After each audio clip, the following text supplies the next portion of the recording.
Hello and welcome to today's episode of Business Spotlight, where we are joined by Alan Dark of Alacrity Legal Services Limited. Welcome, Alan.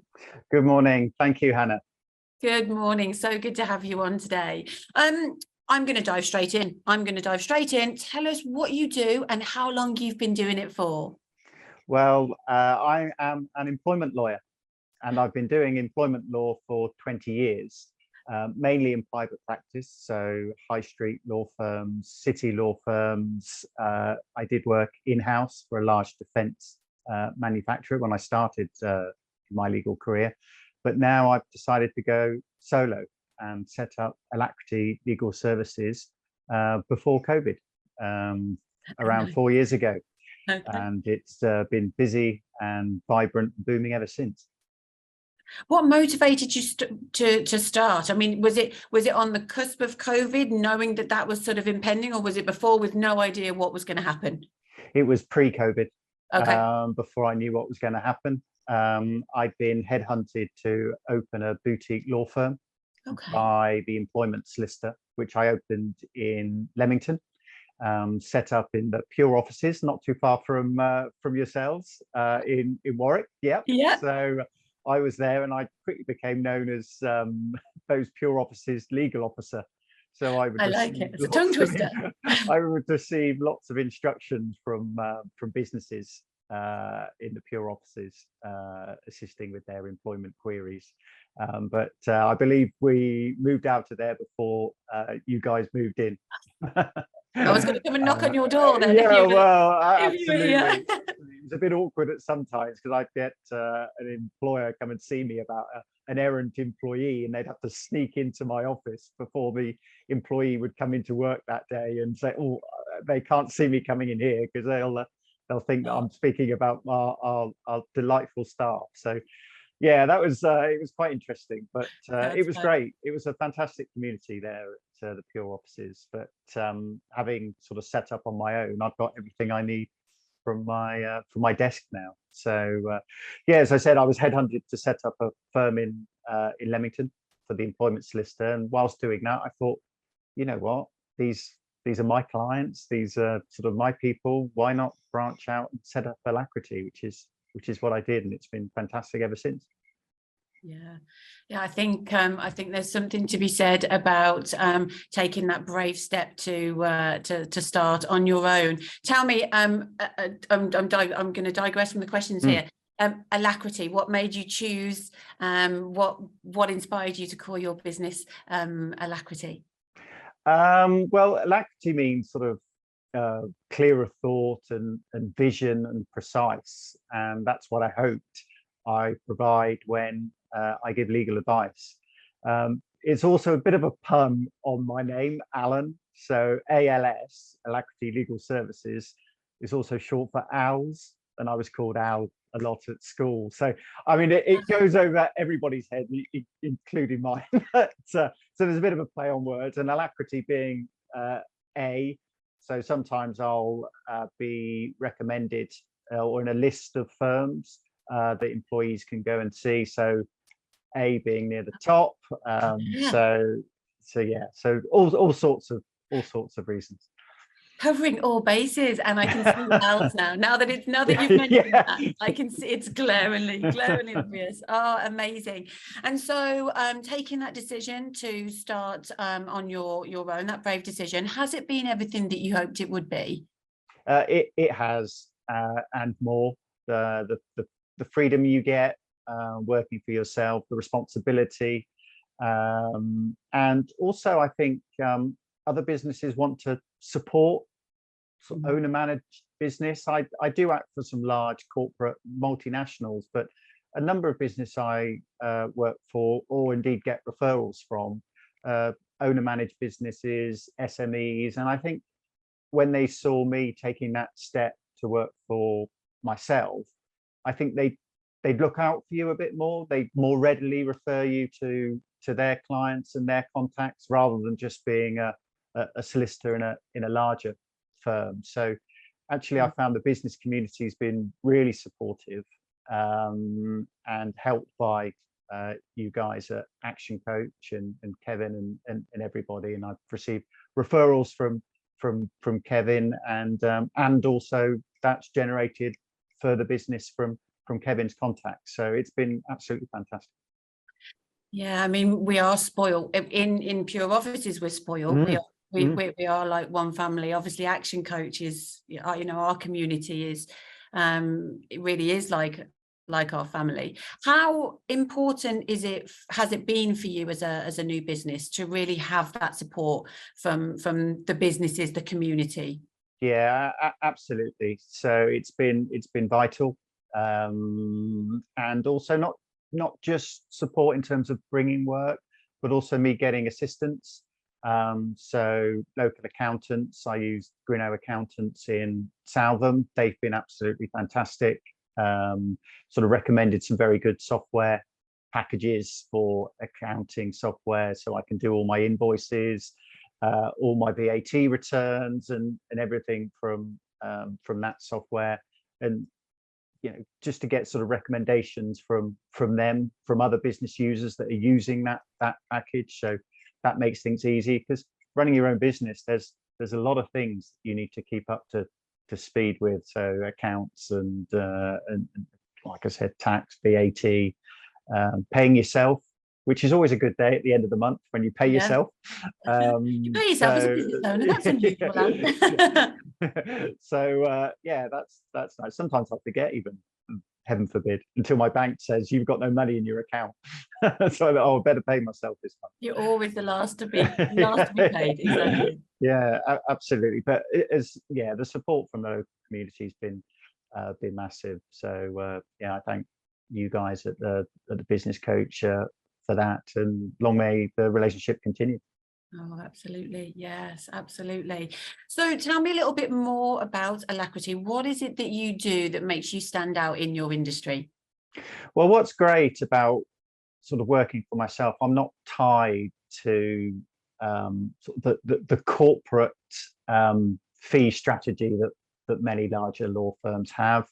I don't have billing targets, so it means I can represent a smaller number of firms, but take a greater interest in what they do, rather than if I were in a larger law firm, I'd probably be passing down a lot of the work that I now do myself to more junior fee earners, which, as capable as they are, they don't have my experience of business, how things work. I've been there, I've seen it, I've done it. I've represented clients in tribunals hundreds and hundreds of times. So that's where I think I can differ. I can offer that personal service at a very high experienced and technical level. And I think that's unrivaled in many larger firms. And I know that because I was in one, and I knew the pressures that people of my experience in those large firms are under. They're simply trying to get new clients, new business all the time, and then it gets fed down to those at the bottom of the tree. But with myself, it's very much a personal service, so I can represent both large businesses, small businesses, and also individuals. And I get a number of referrals from law firms who simply don't act for individuals anymore because it doesn't fit in with their sort of their corporate structure. So that is a good source of work from other law firms, and it's a great feather in the cap when you know your fellow professionals are referring you work. And the number of people that I used to work with now still in law firms, conflicts comes up and it comes to me. So always good to help out my sort of former colleagues in relation to those matters. Yeah, definitely. And I like that you mentioned the personal touch and offering the experience for those that necessarily wouldn't have had the opportunity to have that level of experience. So no, that's really important. Absolutely. What would you say that you would attribute your growth to? So it's been 4 years now. Referrals and community are in place. Recommendations from your peers. Around growth, what would be your number one sort of key to success there? Well, horrible thing to say, but COVID helped. me, in the sense that businesses really did need professional advisors during that period. They relied very heavily on their accountants and their lawyers. So COVID was an extremely busy time for me, helping a number of businesses, just even sort of accessing funds. They, pick your phone up to, it's a crisis, pick your phone up to the lawyer, because if I don't know the answer myself, my contacts in accountants, finance community, I was able to put people in touch with those that they needed to get that advice. From my own perspective, there has been numerous cases coming out of the use or not of furlough.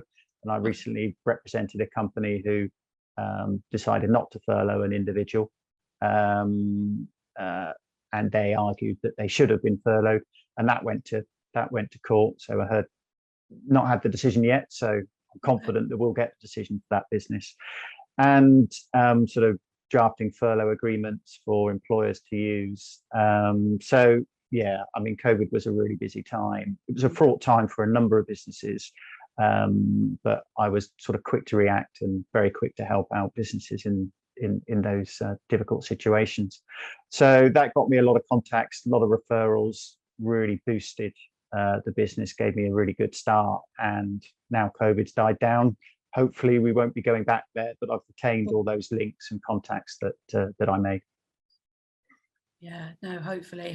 But interesting that there's still some sort of the ripple effect from COVID is still. Absolutely. And we're only at the first instance in relation to those decisions. So at the employment tribunal level, there's bound to be appeals in relation to those decisions. So it will go to the Employment Appeal Tribunal, and that's when we have precedent. And we're still not there yet. I mean, the employment tribunals are flooded with backlog, they're underfunded. So it's taking 24 months for these cases to come to tribunal, and then it will take another 12 or more months for the appeals to come through, and then we'll start getting the precedents that the employment tribunals can then follow. So yeah, the ripple effect, as you say, and it's affected a number of businesses and a number of individuals who sort of lost confidence and concerned about their future. So for an individual who's dismissed during COVID, possible likely future employment for them is low, so the chance of a claim and the value of those claims increase as well. So it's been a really busy period, really testing time for a number of clients, and I'm really pleased that I've been able to help them through it. A number of my endorsements and recommendations have said that working hand in hand with the business, and they really valued my sound advice through that period. Yeah. A real shoulder to rely on by the sounds of it, but incredibly busy, as you've just said, incredibly busy and incredibly high on emotion. So, which takes me brilliantly to my next question. How do you balance your personal life then with the demands of running the business? Well, as you might be able to see over my left shoulder, I cycle at weekends with Warwick Lantern Rouge, a local cycling club. So that's a real good stress reliever. Balancing it, working from home really helps. I used to sort of commute into Birmingham every day. The 7:25 from Leamington into Birmingham, and so you're at the house, pre-7. You're not getting back till gone 7, and that's on a normal day. That's when you're not, tied up in deals or court cases and things like that. So yeah, getting the time for yourself was difficult with the commute, but not having the commute now, you can save 2 hours every day, and that sort of 2 hours of an evening during the week allows me to sort of engage in other pursuits, indoor cycling on the trainer in the garage, or open water swimming. First one of the season on Tuesday at Compton Burney. Oh, no, I've heard that Compton Burney, absolutely. It's meant to be really, really good. How cold are we talking though, Alan? What? 15 degrees. Oh, okay. 15 degrees. Now I had a wetsuit. I had a winter sort of hat on underneath my swim cap, gloves and boots, all neoprene. But the more hardy there were just going in the swimming costume. So they looked at me as if I was. I might as well have had a snorkel and scuba gear on when I jumped in. I didn't so much swim as sort of flap around on the surface, but it's great and it's fantastic for mental health and de-stressing. Open water swimming, couldn't recommend it enough. So if you're in this area, and Compton Burn is such a beautiful place. So yeah, get involved. It's great fun. It's great fun. It looks it. I must admit, it does look it. I have I've peered from the outskirts of a colleague that I network with. He does it, and he does it quite hardcore, sort of winter swimming as well. And wow, so he's pretty hardcore. It's 15 degrees. I could probably manage, but yeah, I guess with open water swimming, there's no room or less room for those thoughts to come in, because you are concentrating on your environment. You're literally absolutely. So the open water swimming and the cycling sort of part of like triathlon, which I do as well. So, and that's pretty intense. So you don't get time for those thoughts to creep in. I used to play golf. Well, you know, who didn't, but I found that it wasn't the de-stressor that you'd like. Occasionally it was, but yeah, there's a lot of time in golf to think about other things. So I then got into sort of cycling first and then triathlon. So you don't get a lot of time to think when you're on the edge of exhaustion. No, you have to be present. What are my legs doing? What am I exactly? Yeah. Where am I? What do I need to be doing? Oh, I think that's great advice.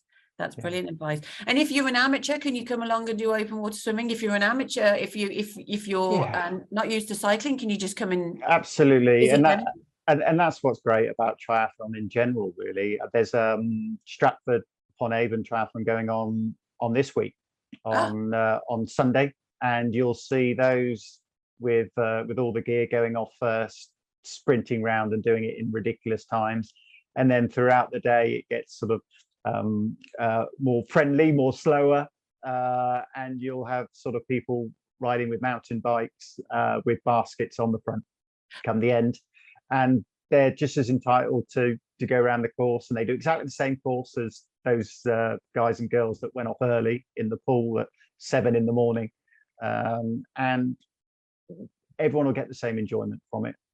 And the one question that people don't ask at the end is, what was your time? It's not relevant for anybody. People might ask you, how did you find the cycle, or how did you get on in the swim? But nobody actually asks how long it took you, because that's only important to you. It's not important to anyone else. So it's a fantastic sport. I wish I'd done it when I was a bit younger and more mobile and could have trained more. But yeah, it's great. I highly recommend it. So go along to Stratford, go and have a look, and look at the enjoyment and the fun that people are having. And yeah, I'd recommend it to anyone, especially those in business. It is a fantastic stress reliever. And yeah, if you're on the golf course now and you're sort of thinking, this is nice, go jump on a bike and get involved in that community as well.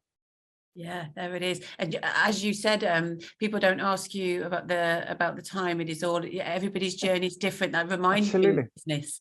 You know, success is in the eye of the beholder. So your time, how you're building your business, is in, you know, is in your mind. But how often do we then look outwards and compare? So similarly with sport, but similarly with businesses, we do often sort of look out and compare a lot, don't we? And compare our numbers.